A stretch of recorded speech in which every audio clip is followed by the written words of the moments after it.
ब्रेकनंतर आपल्या सर्वांचं पुन्हा एकदा स्वागत।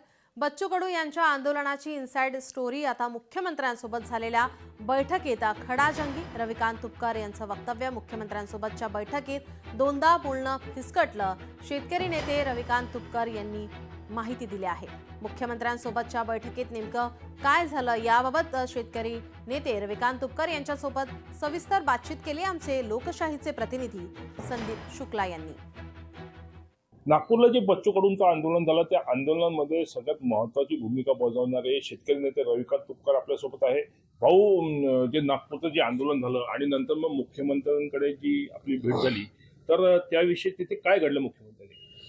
नाही, सह्याद्री अतिथीगृहावर जी बैठक झाली, मुळामध्ये ही बैठक 7ची होती ती 8ला सुरू झाली। या बैठकीमध्ये मुख्यमंत्री, दोन्ही उपमुख्यमंत्री, कृषी मंत्री, त्यानंतर पणन मंत्री, त्यानंतर राज्यमंत्री पंकजी भोयर, आशिषजी जयस्वाल, ही सगळी मंडळी उपस्थित होती। सेक्रेटरी होते भरपूर सारे आणि आम्ही 7-8 शेतकरी नेते उपस्थित होते। पहिले 2 तास तर अगदी तारखेवरच खडाजंगी झाली। सरकार म्हणत होतं की आम्ही एप्रिलच्या पहिल्या आठवड्यामध्ये समितीचा अहवाल आल्यावर मग ठरवू कसं करायचं काय नाही, पण करू। आणि आमचा सगळ्या शेतकरी नेत्यांचा, सिनियर नेत्यांचा आग्रह होता की तारीख डिक्लेअर करा। त्यामध्ये कॉम्रेड अजित नवले साहेब जास्त आग्रही होते की तारीखच तुम्ही डिक्लेअर करा। आणि मग ते म्हणाले की 3 महिन्याची मुदत द्या, 4 महिन्याची मुदत द्या, आणि सांगितलं तारीख डिक्लेअर करा। मग फायनली खडाजंगी झाली। 2 वेळा बैठक तुटायची वेळ आली। आम्ही बैठकीतून निघत होतो। मुख्यमंत्री महोदय पण ते म्हणाले, एक वेळ ते म्हणाले की तुम्ही जर डिक्टेट करणार असाल तर मग आम्हाला पण करायची नाही बैठक।